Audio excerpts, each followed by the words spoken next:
What's up, everybody, and welcome into the 2025 season premiere of the Wiregrass High School Football Report, your weekly look at all things high school football in the Wiregrass. I'm your host, Phillip Jordan, in-studio host and producer of That's What's Football on 96.9 The Legend, and I cover the Auburn Tigers for the Auburn Wire, part of USA Today. Glad to be back for another season of the Wiregrass High School Football Report. As we have hit August, it was time to dust off the microphone and bring back the podcast, and I'm very excited for the first episode of this season. I'll be joined by Toby Greene, Rehobeth head coach, in just a few moments. We'll be talking about what the Rebels did in the offseason, how big it was for them to get that season-ending victory against Headland last year, and just kind of a look at the team for the upcoming season. It's about a 16-minute conversation with Coach Greene. Now, I will go ahead and put this out there for this episode. Obviously, I think a lot of people, you're looking, wow, there's a new logo, and there's a part of that intro you didn't mention. So I want to say this, while I said at the top, I am the in-studio host and producer of Little Woods Football on 96.9 The Legend. This podcast is no longer part of Digio Strategies or Wiregrass Daily News. I appreciate the time I was able to have this podcast there. I mean, it originated in 2019 over there and then got carried over to Wiregrass Daily News. Check those guys out. They're doing a great job keeping you up to date on all things Wiregrass. But the show's independent now. It is its own thing, which actually I can open up. I can have people from other radio stations that call games for other teams or multiple teams on the show. So it does open up some things there for me that I was not able to do there or thought I could do with there. But I do appreciate all the people over at Digio Strategies for housing the podcast, but now it is its own independent thing. So I just wanted to get that out there. That's the only time I will mention that as we're doing the show this season, but just wanted to at least discuss the big elephant in the room. If you notice, I did not say a certain thing when I opened the show. You can find this podcast, Apple Podcast, Spotify, wherever you get your podcasts. Follow me on social media at PJordanSEC. I am planning on soon changing that because I'm doing more than just SEC sports. Obviously, this is a high school sports podcast and other things. So the handle as of right now is PJordanSEC. You can email me at sports.philipjordan@gmail.com. I really would appreciate it if you would subscribe to the podcast on Apple or Spotify. You can leave reviews on both. You can leave comments. I really would appreciate you to do that. Also, the show is on my YouTube channel, Phillip Jordan Sports. Please go check it out. Hit the subscribe button, hit the bell for all notifications. And if you leave a comment on a video, I'll also read those on a future edition as well. That's enough of me kind of yapping. That's kind of like the open, let you guys know about the show, kind of reintroducing the show to you. But now I'm going to play my conversation with Rehobeth head coach Toby Greene. Then after that, we're going to go over the new head coaches in the Wiregrass. Some coaches have moved to different schools in the Wiregrass. We got some brand new coaches. Some interesting movement there with coaches around the area. But here is my conversation with Rehobeth head coach Toby Greene. Everybody joining me on the 2025 season premiere of the Wiregrass High School Football Report. I am joined by Rehobeth Rebels head coach Toby Greene. Of course, they're out of 6A Region 2. And Coach Greene, appreciate you coming on the show. Yeah, always glad to join you. I'm glad to have you on. I was excited about this conversation. Of course, as you said, they're the premiere, so I'm ready for high school football. I know you guys are. You and your team and everybody else has got to be really ready to get going in just a few weeks with the season starting. Yeah, it's always an exciting time of year.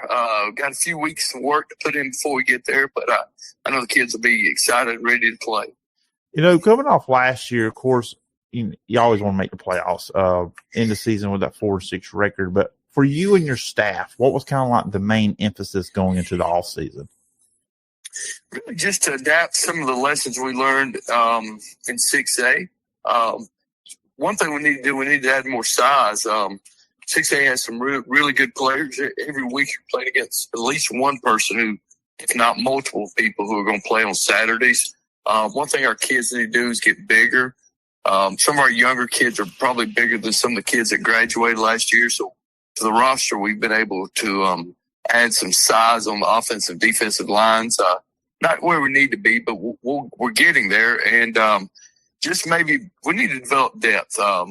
We competed a lot of times in games for 3 and late into 4 quarters and let it get away from us at the end. And probably later in the year, the 6A depth caught up with us. So we got to really keep developing that as we go through the season, maybe do a better job in week of not only practicing the gameplay, but make sure you're doing player development along the way as well. You know, in particular with high school football, because you know who you got coming back for the next year. Closing last year out with that win at Headland, 36-29. How important was that for your team going into that offseason to end the year with that victory? It was humongous. One, to beat a rival Headland, kind of. I know they've beaten Rehobeth a couple of years, if not a few years in a row, to kind of get that. And like you said, it gave us a lot of boost going into the offseason, gave the kids a little more pep, and to end on a positive note to kind of maybe justify what we're trying to sell to them. And it was a fun night for sure.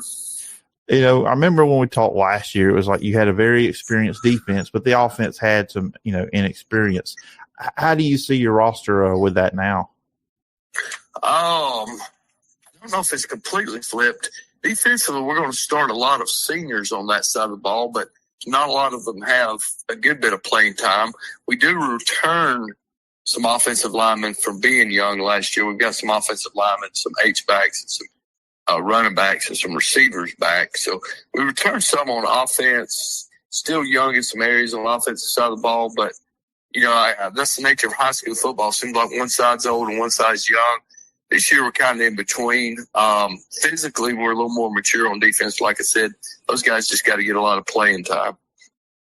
I know you guys went through spring game there again in Donaldsonville first with Seminole County and Abbeville. You both getting victories.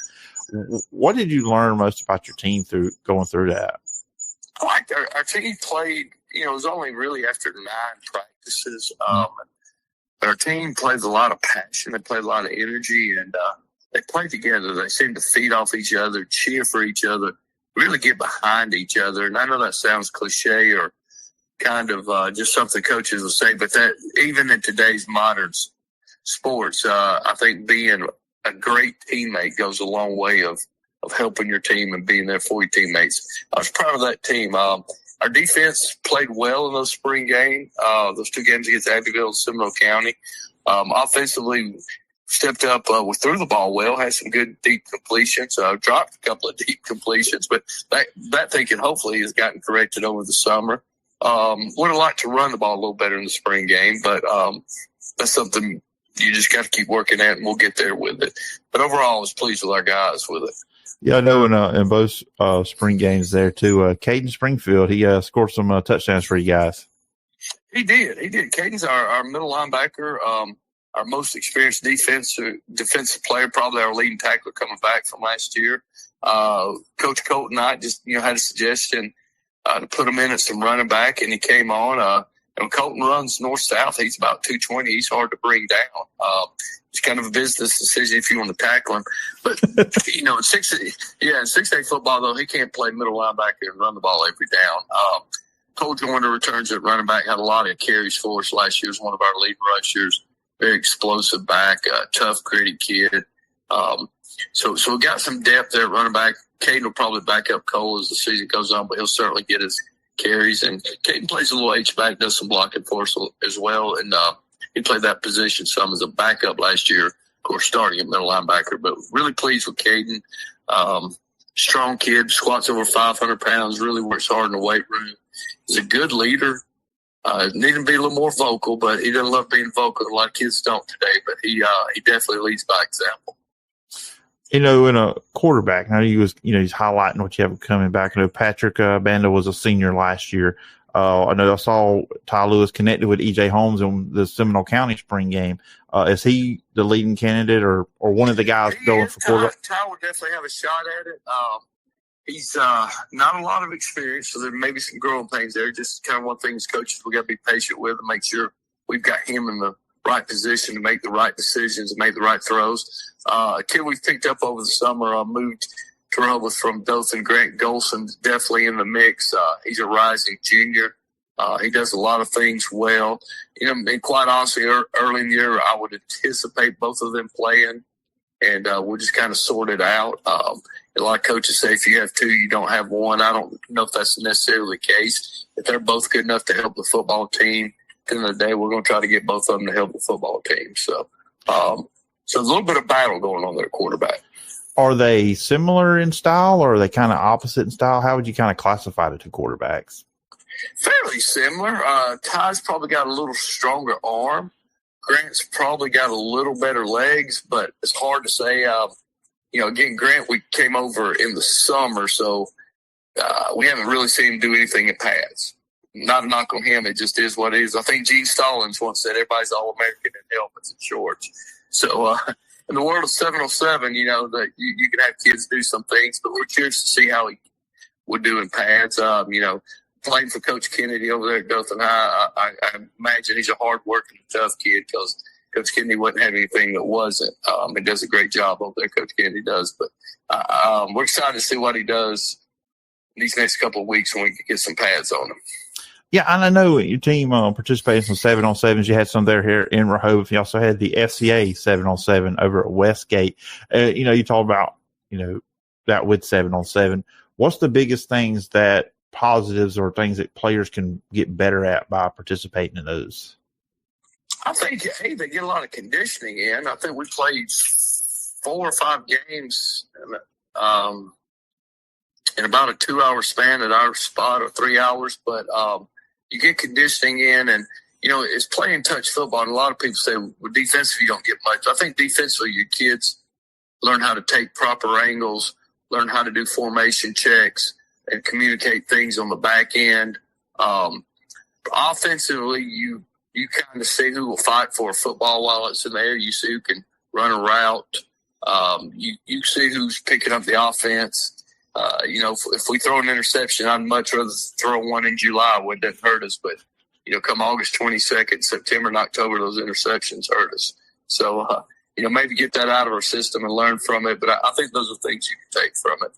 Yeah, it's got to be a big advantage, too, or a help for defensive backs, too. It is. You get to see who's a little playmaker, again, who's got a little dog in him and wants to break on the ball, and maybe who can lock their man down, or maybe who can't lock their man down.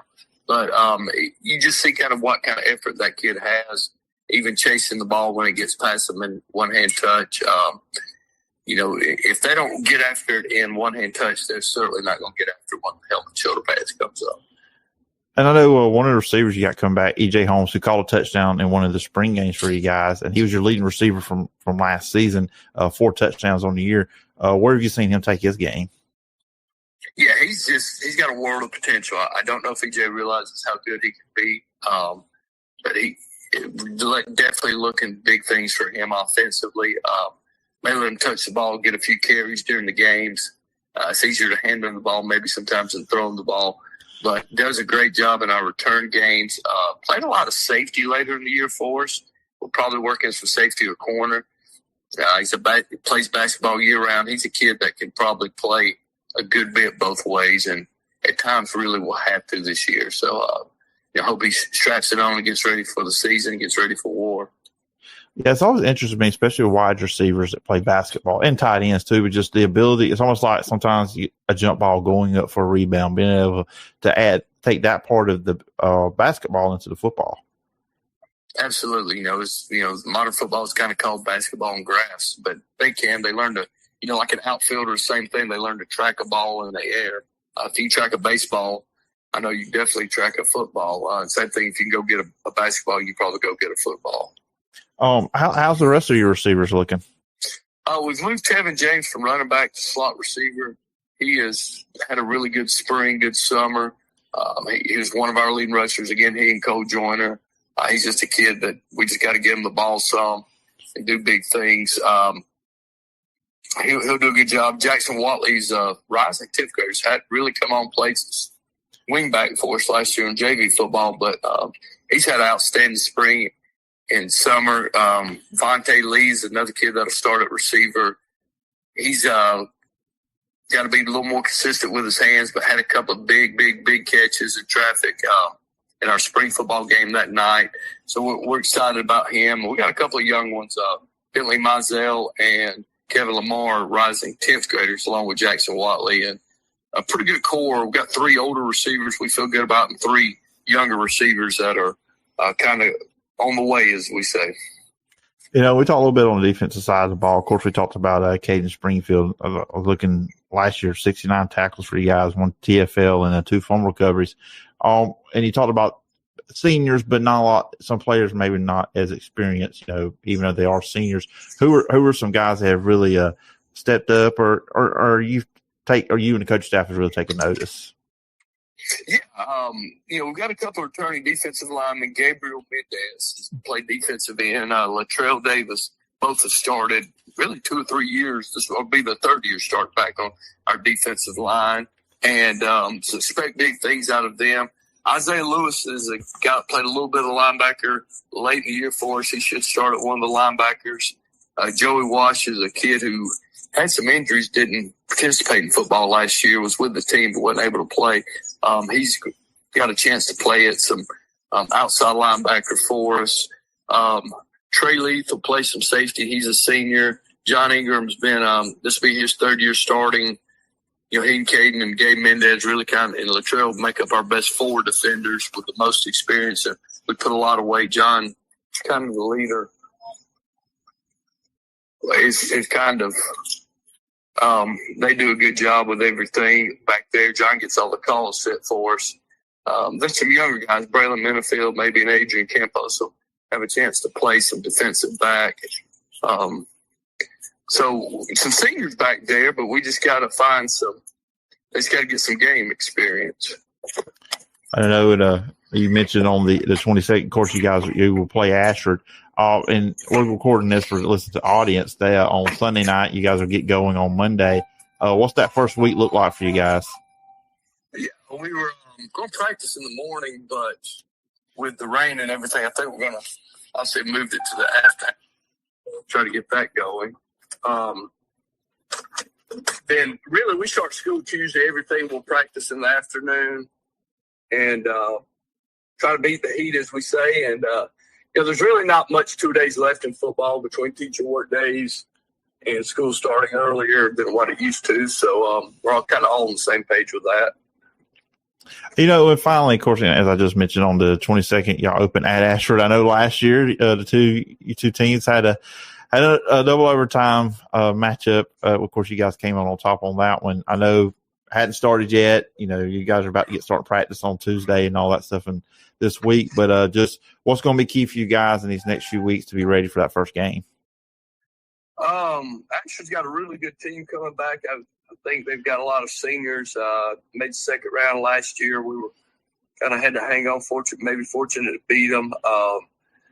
That's a rivalry game, so we really got to be prepared the next 3 weeks. Like any other coach, we got to work on conditioning and work on ourselves. We're not exactly sure what they'll run on offense or defense. Kind of know their personnel and all that, but they're not sure exactly all the things we're going to do. So that first game, you just really work on getting yourself to be the best football team you can be. Get in shape, try to limit your mistakes, don't turn the football over, and that should give you a chance. Finally, Coach, just before we wrap up this conversation, just any final thoughts from you on your team or just the school or anything you'd like to say? Yeah, it's exciting. We've kind of learned some lessons in 6A. Looking forward to see if we can kind of get over the hump in a couple more games. And find a way to close out a couple more games. If we can do that, we can get back to the playoffs. Our kids are kind of using the motto, fear no man, this year. And I really hope that they believe in themselves. The coaches, we've tried to sell them that they can compete in 6A. And at some point, they've got to take some ownership of that. The community's got to take some ownership of that. Not make excuses, just go play football and see where the cards lie. All right, well, Coach, I appreciate you jumping on here and talking about your team, the Rehobeth Rebels. Good luck this season, and I'm sure we'll chat once or twice during the season also, but I appreciate you taking time to come on the show. Always, man. Glad to be on here. Call me anytime.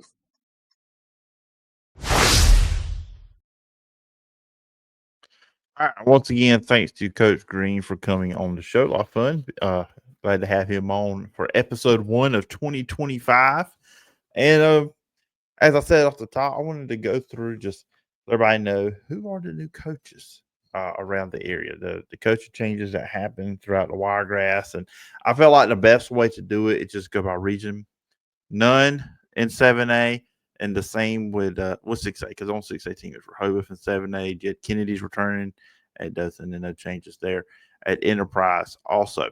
So in 5A Region 2, Headland, Reggie Melton is being replaced by Ethan Holland. Ethan Holland was an assistant coach over at Cottonwood the last couple of years, and Cottonwood has really had some great success there under Coach Harrison. Charles Henderson, Quinn Hambright, he is being replaced by assistant Phillip Jones. Jones has been an assistant for 21 years under 4 different head coaches there at Charles Henderson. Hambright spent 4 seasons there with a 23-21 record. Had a 12-2 season in there, but last year 0-9 season after having to forfeit 5 games due some rules or some stuff there with the Alabama High School Athletic Association. 4A Region 2, Jason Barnett, he's being replaced by Reggie Melton. So Melton is going there to New Brockton. Barnett, he spent 2 seasons there, 7-13 overall, 5-10 in region play. They did not make the playoffs in the years he was there. I do remember talking to Coach Barnett when he got the job going to his first year. I think he's a good coach, but just didn't equal that on the field. 3 years for Melton there at Headland. He was 21-13, 7-9 in region play, 2 playoff appearances. Now in 3A Region 2, Northside Methodist, they will have a new head coach, Coach Stephon Gainey. He's going to Abbeville Christian. A little bit more on that in a second. He'll be replaced by Coach Mark Seaving, who's coming over from Elba, who was 51-11 during his time from 2020 to 2024. Lost in the semis the last 2 years in the 1A state playoffs. So for Northside Methodist, they are getting a great head coach in Mark Seaving, and he should have success there. 2A Region 2, GW Long, David Watts is being replaced by Clay Massey. Massey was the defense coordinator at Decatur High School last year. Watts will now be on staff at Dothan.